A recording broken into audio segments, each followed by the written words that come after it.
Assalamualaikum warahmatullahi wabarakatuh. Halo semuanya, saya Irfan. Kali ini kita akan membahas ragam plagiarisme dan upaya pencegahannya.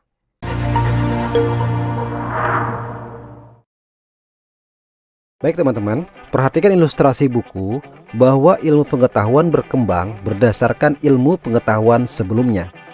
Nah, salah satu kewajiban akademik adalah memberikan kredit dan atribusi kepada karya orang lain.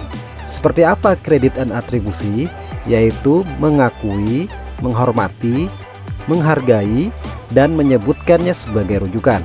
Plagiarisme merupakan salah satu bentuk ketidakjujuran akademik dan pelanggaran etika akademik. Plagiarisme berasal dari kata plagiarus dan plagium, yaitu penculik dan sebuah penculikan yang bisa dilakukan oleh satu individu, kelompok maupun lembaga. Peraturan Menteri Pendidikan Nasional Nomor 17 Tahun 2010 tentang pencegahan dan penangguhan plagiat di perguruan tinggi, pasal 1 secara jelas menyebutkan bahwa plagiat adalah perbuatan secara sengaja atau tidak sengaja dalam memperoleh atau mencoba memperoleh kredit atau nilai untuk suatu karya ilmiah dengan mengutip sebagian atau seluruh karya ilmiah pihak lain yang diakui sebagai karya ilmiahnya tanpa menyatakan sumber secara tepat dan memadai. Tindakan plagiat itu bisa terjadi pada karya yang dipublikasikan maupun tidak, serta pada bagian-bagian dari suatu karya tertentu, misalnya gambar, instrumen, teks, dan lain sebagainya. Plagiat yang disengaja itu seperti menyalin, menduplikat, atau membeli. Membeli dapat diartikan dikerjakan oleh orang lain dengan proporsi 0 sampai dengan 100%. Kenapa terjadi plagiarisme?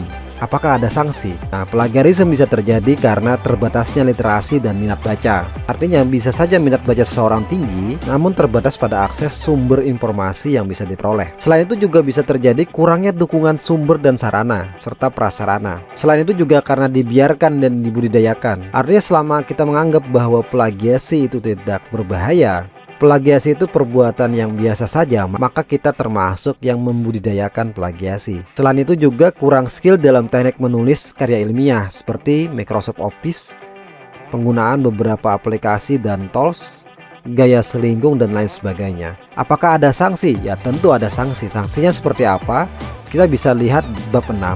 Sanksi yang terdiri dari sanksi bagi mahasiswa mulai dari yang paling ringan sampai yang paling berat, dan sanksi bagi dosen, peneliti, dan tenaga kependidikan juga mulai dari ringan yang paling berat. Bagi mahasiswa yang paling berat adalah pembatalan ijazah apabila mahasiswa telah lulus dari suatu program. Sementara bagi dosen, peneliti, tenaga kependidikan yang paling berat adalah pemberhentian tidak dengan hormat dari status sebagai dosen, peneliti, tenaga kependidikan, atau pembatalan ijazah yang diperoleh dari perguruan tinggi yang bersangkutan. Sudah banyak loh kasusnya. Sekarang kita bahas jenis plagiarisme menurut Identicat. Ada 10 jenis plagiarisme menurut Identicat. Saya akan coba mensederhanakan dan memberikan contoh pada bagian-bagian tertentu. Yang pertama yaitu secondary source. Nah, ini biasanya kalau kita mendapatkan sumber informasi dari sumber sekunder yang dikutip dari sumber primer, tapi kita tidak menyebutkan informasi atau memberikan kredit pada sumber sekunder secara memadai, padahal kita mendapatkan informasi tentang sumber primer itu dari sumber sekunder.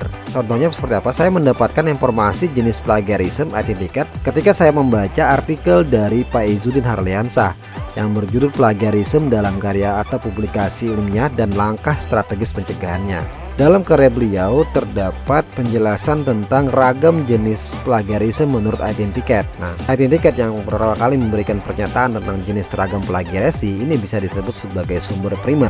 Jika kita menulis suatu karya ilmiah, kemudian kita langsung mengambil dari Identicat, kemudian kita tidak memberikan kredit kepada artikel yang telah memberikan kita informasi kepada sumber primer, maka itu disebut secondary source. Yang kedua yaitu invalid source. Kesalahan dalam memberikan informasi atau ketidaktepatan memberikan informasi pada sumber referensi yang digunakan. Oke, contohnya seperti apa? Misalnya kita mencari di Google tanpa menggunakan strategi dalam penelusuran informasi ilmiah. Kemudian kita melakukan pencarian melalui search engine. Kita ketik di Google pengertian IPS menurut para ahli. Nah, terus kita ambil salah satunya. Misalnya seperti ini. Kita scroll sampai ke bawah, biasanya tidak menyebutkan secara jelas sumber yang dia ambil. Kemudian kita ambil salah satu di sini, kita copy paste Kemudian kita ambil lagi sebagai contoh.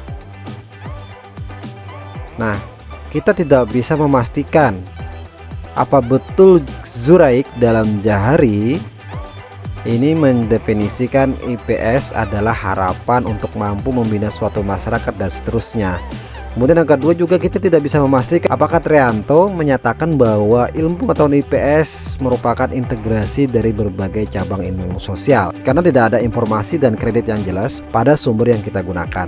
Ini adalah termasuk dari invalid source. Lanjut yang ketiga yaitu duplication. Nah, duplication sendiri menggunakan karya sebelumnya walaupun karya itu adalah karya kita pribadi tanpa menyebutkan sumber informasi yang memadai pada karya yang sebelumnya. Lanjut yang keempat yaitu paraphrasing. Nah, memparafrasa tapi tidak menyebutkan sumber informasi yang memadai.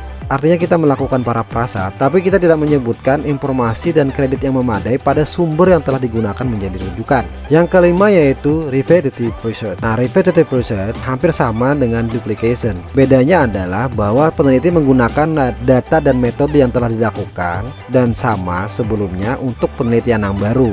Karena kenapa? Bisa saja data dan metode yang telah dilakukan sebelumnya tidak sama untuk penelitian yang akan datang. Yang keenam yaitu replication. Replication adalah ketika kita mengirim satu naskah artikel ke beberapa saluran publikasi ilmiah. Misalnya satu artikel kita kirim ke beberapa jurnal, ke beberapa proceeding, kemudian kita cetak menjadi buku. Yang ketujuh itu misleading attribution, di mana kesalahan atau kurang memadai dalam penyebutan keterlibatan dan kontribusi pihak-pihak dalam sebuah penelitian. Mencantumkan individu yang sama sekali tidak memberikan kontribusi dalam penelitian.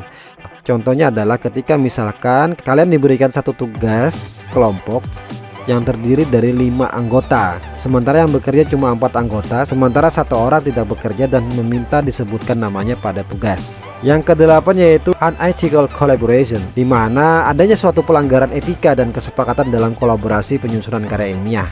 Nah, ini hampir sama dengan misleading attribution.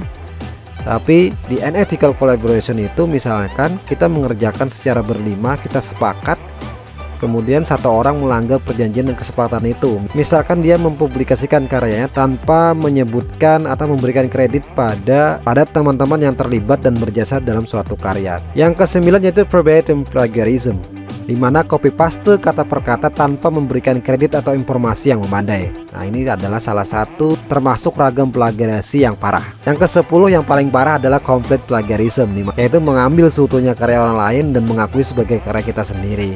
Misalkan kita mendapat satu makalah, kemudian kita cuma mengganti cover dan mencantumkan nama kita sebagai pemilik karya ilmiah. Selain Identicate, Turnitin juga mempunyai yang namanya Spectrum 2.0, di mana Turnitin menyebutkan sebanyak 12 ragam plagiarism.